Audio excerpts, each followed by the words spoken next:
Sveiki visi, tai va apkirpo, atvažiavo mano draugas, pažįstamas, kurį senai pažįstu 8 metai, tai 200 km į vieną pusę 100, į vieną atgal, tai va atvažiavo, teko sumokėti už kūrą 40 eurų, maždaug taip, sakykime. Tai va, tai už šildymą taip aukojat, bet nepamirškit, kad kiekvieną dieną man kainuoja 30 eurų.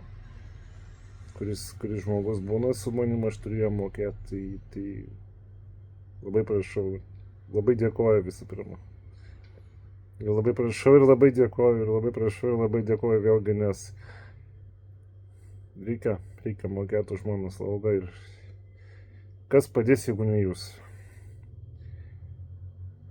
Jau galit, jeigu nesunku, jeigu turit galimybę. Jeigu dar neatsibaudo jums, padėkit, prašau, aukokit. Už širdimą dar nesumokėjau, vis tik 100 eurų tos centais. Nes, žinokit, sakau, kaip ir sakiau, aukojat, bet turiu mokėti ir žmogui, tai ir savo kažkiek.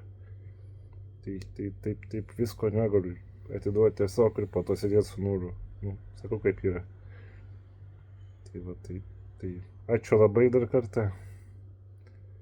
Ir labai prašau vėlgi padėti.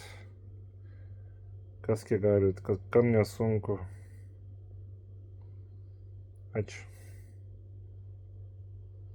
Labai. Ir sėkmės.